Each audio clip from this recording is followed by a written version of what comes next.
विकास नगर के इस परांगण में यहाँ एक सत्संग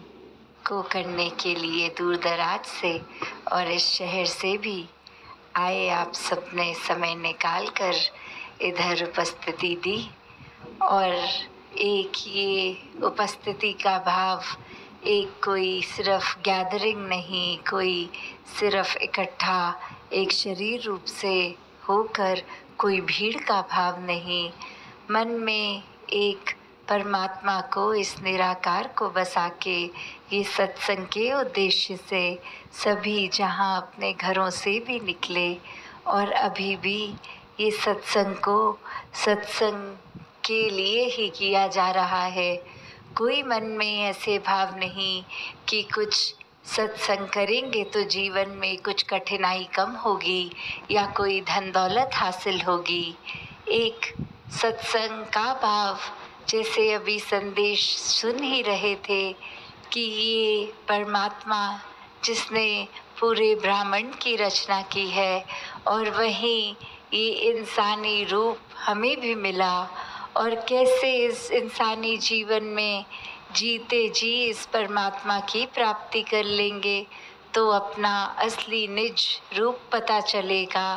कि ये ही परमात्मा जो ब्रह्मांड के हर कोने में उपस्थित है, कैसे हमारे अंदर भी आत्मा इसी की एक अंश, और जीते जी जहाँ एक संसार में ये रिस्पॉन्सिबिलिटीज़ घर परिवार समाज की है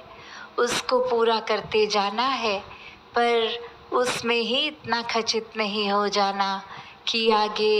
एक परमात्मा के लिए ये समय निकाल नहीं सके। एक मन इतना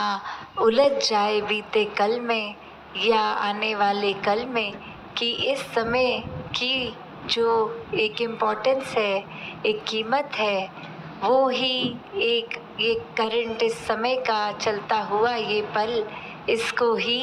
एक बिगाड़ दें, व्यर्थ कर दें। तो हर समय जहाँ एक परमात्मा को याद करना कोई किताबी बात नहीं है, ये हर समय में देखा जाए, हर युग में अभी भी ये महात्मा यही संदेश देते हैं कि चाहे कोई भी काम कर रहे हों, ये मन परमात्मा में लगा रहे तो ही जीवन के उस पल के, उस क्षण के मोल को एक जिया जा सकता है, पूरी तरह से वो पल जिया जा सकता है। तो ऐसा ही जीवन जीने के लिए भक्तों ने युगों युगों से संदेश दिया कि मानवीयता को मन में रखकर एक परमात्मा के एहसास में पल पल रहा जाए तो ही एक असली मनुष्य बनने के एक हकदार हैं हम। एक जीवन वो वाकई ही मनुष्य का जी रहे हैं, सिर्फ शरीर की जीने को ही एक मानवीय जीवन नहीं कहा जा सकता। मानवीय गुणों पे जो जीवन है वो ही एक मानवीय जीवन है। तो ऐसे ही करुणा, दयालुता, प्यार, प्रीत, नम्रता, एक विशाल हृदय बना के सबके अंदर अपनत्व का भाव जब होगा तो ही इस परमात्मा के हर इंसान को हम उतना ही श्रेष्ठ मानेंगे जितना एक स्वयं के लिए अपने मन के भाव होते हैं। एक प्राथमिकता जहाँ मन करता है कि अपनी ही बातों को, अपने आप को ही हर पल हर चीज़ का श्रेय मिले, पर जब ये पता लग जाता है कि इस परमात्मा ने ही बल बख्शा तो कोई कार्य हो पाया, तो ये फिर जब श्रेय परमात्मा को दिया जाता है तो जीवन एक वाकई ही सफल जीवन बन जाता है। ये मन से भेदभाव खत्म हो जाते हैं। ये सांसारिक रूप में पैदाइश जिस भी जगह पे हुई, जिस भी घर में हुई, उससे एक नफ़रत का कारण नहीं बनता। जाति पाति, बोली भाषा, खाने पीने का, फिर ये एक पहनावे का एक रूप जो है, जैसा जिसके जीवन में जैसे भी वो जीना चाहें वो एक स्वीकार करना, एक मन में उनको हर पल प्यार ही देना, नफ़रत नहीं करनी। हर कोई हमसे अलग दिखता है, अलग तरह से जीवन जीता है, पर इसका मतलब ये नहीं कि हम श्रेष्ठ हैं। उनको जीवन जिस तरह जीना है उस तरह से वो श्रेष्ठता नहीं ले सकते। हरगिज़ ऐसा नहीं है। हर कोई ही इस परमात्मा का बनाया श्रेष्ठ है। तो ऐसे ही अपने जीवन में जहाँ निराकार को एक प्राथमिकता देंगे,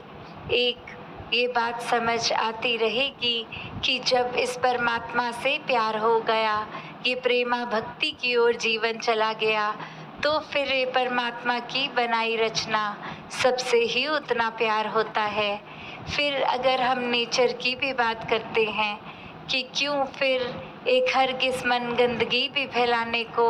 एक पता लगता है कि कूड़ा है तो कचरा एक कहाँ डालना है, फैलाना नहीं है।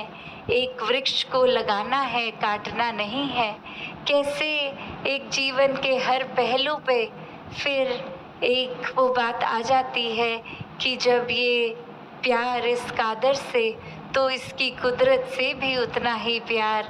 एक मन में भी फिर प्यार हर किसी के मन तक नफ़रतों की दीवारों को गिराकर, जैसे ये स्थान का नाम भी विकास नगर, तो ये विकास सिर्फ वहाँ तक ही सीमित ना हो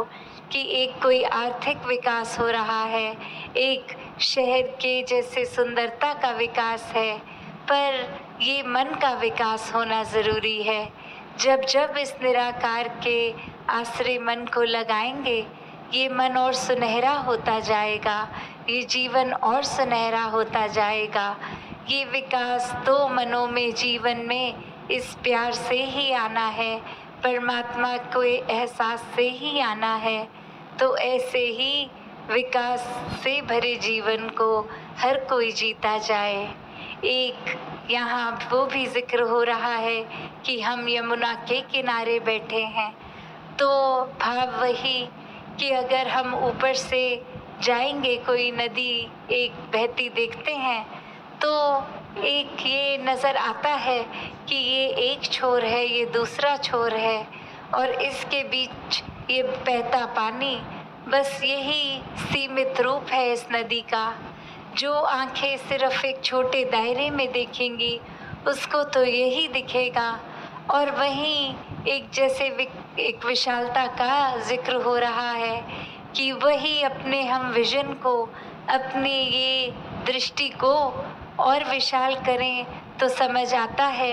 कि सिर्फ वो नदी का सीमित सा ठहरा हुआ पानी ही पूरी एक चीज़ नहीं है। ये नदियों ने जाकर समुद्र में मिलना है, और ये छोटे सीमित से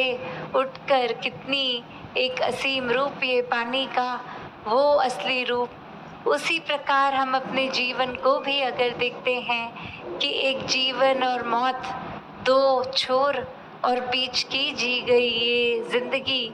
इस जीवन को इस तरह जीने से ये सीमित दृष्टि एक अपने अंदर कि बस यही एक रूप नहीं है हमारा, ये अस्तित्व नहीं है। ये शरीर जो है ये चाहे कितने साल की भी ज़िंदगी ले, असली असीम रूप तो ये परमात्मा से जुड़ के इस आत्मा का बनेगा। शरीर तो जीवन के कुछ साल जीकर समाप्त हो जाएगा, पर ये आत्मा के लिए ये शरीर जो मिला है कि जीते जी परमात्मा को जान लेते हैं जो, वो फिर एक शरीर ख़त्म होने पे भी अपना असीम रूप ये निराकार से जुड़ जाते हैं। भर मनों से फिर वो भटकन, आत्मा की भी भटकन सब ही समाप्त हो जाती है जब इस मन में निराकार को बसा लेते हैं। तो कैसे एक भ्रमों के अंदर जीना, तो फिर जीवन उसी प्रकार जैसे एक छोटी सी कहानी अभी दासी ने पहले भी कुछ समय आपके आगे रखी थी, अभी फिर इसी उपलक्ष्य में है तो फिर से दासी रखेगी कि एक छोटा बच्चा रात को सपना लेता कि उसके पेट में एक चूहा चला गया है, और वहीं सुबह उठते ही अपने माता पिता से कहने लगा कि मैंने चूहा खा लिया है, मेरे पेट में चूहा है, तो उसकी माता जी आगे से कह रही हैं कि नहीं, हम तो पूरा समय जाग रहे थे, आप सो रहे थे, पर ऐसा कोई चूहा आया नहीं। पर वो बच्चा अपने सपने को ही इतनी अच्छी सच्चाई मान रहा है, इतना उसी को हकीकत मान रहा है कि वो मान चुका है उसके पेट में एक कीड़ा है, एक चूहा है। तो वहीं वो आगे से अगले दिन बीमार भी होने पड़ रहा है, क्योंकि वो सोच रहा है जो मैं सोच रहा हूँ वो सच्चाई है, और पेट में अगर चूहा है तो तबीयत बिगड़ रही है। तो अब हर दिन ये तबीयत सिर्फ इसलिए बिगड़ रही है क्योंकि अपने भ्रम को सच्चाई मान ली है, वही सोच रहे हैं। तो आगे उसकी माता एक तरकीब निकालती है कि जब सुबह उठा के एक स्नान से पहले एक टॉयलेट की ओर लेके जा रही है और एक नकली प्लास्टिक का एक चूहा ऑलरेडी वहाँ रख दिया है पहले से, और बच्चे को जैसे ही एक बिठाया और वो कार्य उसका शौच का ओवर जब हो गया तो उसको दिखाती है माँ, देखो वो जो तुमने चूहा खाया था वो निकल गया है तुम्हारे शरीर से। अब वो बच्चा बहुत खुश कि ठीक है, जो मैंने चूहा खाया था वो अब शरीर को तंग नहीं करेगा, और वहीं से स्वास्थ्य भी सुधर जाता है, खेल कूद पढ़ाई लिखाई फिर हो जाती है। तो बात क्या, सिर्फ एक भ्रम को दूर किया गया। बात वही कि शुरू में कोई चीज़ अगर है नहीं, उसका वहम, उसका भ्रम पाल लेते हैं, और फिर अपने ही तरीके से वो भ्रम दूर करके उसको सच्चाई मान भी लेते हैं कि ये भ्रम भी सच्चाई था, ये भ्रम दूर होना। तो बात क्या है, ये निराकार ने तो ये आत्मा एक बिल्कुल ही साफ सुथरी हर एक के डाली, पर एक समाज में रहते रहते जैसे जैसे मान्यताओं में एक जीते रह रहे हैं, वैसे ही भ्रमों को पालना शुरू हो जाते हैं, एक दूसरे से नफरत करने लग जाते हैं। ये मान लेते हैं कि हमारी जाति ऊंची, हमारा खाना ऊंचा, तो कैसे हर कोई एक ही समान है। भ्रम तो खुद ही हमने पाल लिए हैं। एक भ्रमों को दूर करके जीना है तो वो एक ही तरीके से हो सकता है कि इस निराकार को, इस परमात्मा को जो देखा जा सकता है, इसको वाकई ही ब्रह्म ज्ञान लेके देखें, हर समय इसके एहसास में रहें, तो फिर कोई भी भ्रम लेके गलत फहमियाँ छू नहीं सकती। दृष्टि फिर इतनी विशाल हो जाती है कि ये समझ आ जाता है कि हर एक की अलग रहना सहना, हर कोई चीज़ अलग उनकी मुबारक हो जाती है। जैसे एक बगीचे में तरह तरह के फूल, वो कितने ही सुंदर लगते हैं, उन सब के शक्ल आकार खुशबू, एक चाहे पहाड़ों में देखें, तरह तरह की जड़ी बूटियों के अपने अपने काम है, अपना अपना लाभ है। तो हर कोई को अगर एक जैसा बनाएंगे तो उनके अपने अपने लाभ फिर उपयोगी नहीं हो सकते। हर एक से, जैसे कहते भी हैं कि सुई से चाहे छोटी है उसका काम अलग है, तलवार चाकू इनका काम अलग है, तो कैसे अलग होना कोई बुरी बात नहीं है। ये चाहे हम समाज में वो भी देखते हैं कि कैसे एक स्वभाव, एक प्रेफरेंस की भी बात की जाए तो एक मन में नफ़रत आ जाती है, वो हमसे अलग है, उसका एक थोड़ा सा डिफ्रेंसिएशन आ रही है, एक हमारी मान्यता के साथ वो नहीं मेल खा रहा, तो कितना अलग है, वहाँ नफ़रत मन में आ जाती है उस इंसान के प्रति, वो कार्य के प्रति, वो एक उस तरह जीने के ढंग के प्रति। तो जब ब्रह्म ज्ञान से, इस निराकार से जुड़ जाते हैं तो अपनत्व का भाव आता है, एकत्व का भाव आता है कि सभी अपने हैं, एक परमात्मा से एक हम हो गए तो परमात्मा के हर बंदे से एक हो गए। तो ऐसे जीवन जीना ही एक मुबारक जीवन होता है जो दूरियों को कम करके एकत्व को प्राथमिकता वाला जीवन, जो भ्रम भुलेखों को छोड़ के एक रस रह के इस निराकार पे मन को सहज कर लेते हैं, मन को स्थिर कर लेते हैं। तो दासी और समय ना लेके